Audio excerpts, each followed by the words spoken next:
கண்டிப்பா விஜய் அவர்கள் இந்த அறிக்கையை வெளியிட்டே ஆகணும். என்ன ஆச்சுன்னா, ரிட்டையர்ட் சீஃப் ஜஸ்டிஸ் கிருபாகரன் அவர் எல்லா அரசியல் கட்சி தலைவர்களும் இளைஞர்களுக்கு அவங்களுக்கு வாக்கு செலுத்தின இல்ல அவங்க கட்சியினர் ஆதரவாளர்கள் இளைஞர்களுக்கு ஒரு அறிக்கை வெளியிடணும். இந்த மாதிரி வெற்றியோ தோல்வியோ அதை நம்ம ஏத்துக்கிட்டு கடந்து போகணும், எந்த தவறான முடிவுகளுக்கும் போகக்கூடாது அப்படின்னு இது குறிப்பா தாவேக்காவை மென்ஷன் பண்ணியிருக்காரு. அவர் ஜெயிக்கிறதும் தோக்குறதும் மக்களோட முடிவு, அதுக்குள்ள நான் போல. ஆனா திருச்சி கிழக்குலயும் பெரம்பூர்லயும் அவர் தோத்துட்டாரு அப்படின்னா அதை ஏத்துக்கிற மனப்பக்குவத்துல தாவேக்காவினர் பெரும்பாலானவங்க இல்ல, எல்லாரையும் நான் சொல்லல, ஆனா மெஜாரிட்டி பீப்புளுக்கு அந்த மைண்ட் செட் இல்ல. இப்ப எங்க நாம் தமிழர் கட்சியை எடுத்துக்கோங்களேன். இப்ப சீமான் அவர்கள் காரைக்குடியில போட்டிடுறாரு. காரைக்குடியில சீமான் அவர்கள் ஜெயிச்சார் அப்படின்னா அது தமிழ்நாடு அரசியல்லே ஒரு ரெவல்யூஷனா இருக்கும். ஏன்னா சட்டமன்றத்துக்குள்ள போயிடுவாரு, அவரோட குரல் ரொம்ப ஸ்ட்ராங்கா இருக்கும். அண்ட் எங்களோட கட்சியும் அடுத்த ஸ்டேஜுக்கு போயிடும். அப்ப அந்த காரைக்குடியோட ரிசல்ட்ங்கிறது அவ்வளவு முக்கியமானது.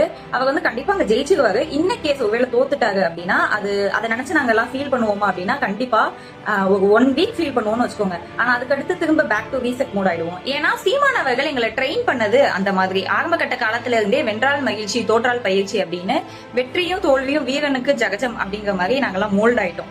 சோ தோத்தாலுமே அது நாங்க அடுத்த எலெக்ஷனை நோக்கி தான் பயணிப்போம், இன்னும் அதிகமா வேகத்தோட பயணிப்போம். ஆனா அந்த பக்குவத்துக்கு தாவேக்காவினர் இன்ன வரைக்கும் வரல. அதை வர வைக்க வேண்டியது அந்த கட்சியோட தலைவரோட கடமை, பொறுப்பு. சோ விஜய் அவர்கள் இதை கண்டிப்பா ஓபனா அட்ரஸ் பண்ணியே ஆகணும். நான் ஜெயிக்க வேணும் தோக்க வேணும், என் கூட நில்லுங்க, கட்சிக்காக உழைங்க, தோத்தாலும் பரவாயில்ல அப்படிங்கிற மைண்ட் செட்ல தாவேக்காவினரை மோல்டு பண்ணியே ஆகணும். இல்ல அப்படின்னா அது ஏதாவது ஒரு அசம்பாவிதத்துல கொண்டு போய் முடிஞ்சிருமோ அப்படிங்கிற பயத்துலதான் எல்லாருமே சொல்றாங்க. சோ இத பண்ணுவாரு விஜய் அப்படின்னு நாங்க நம்புறோம்.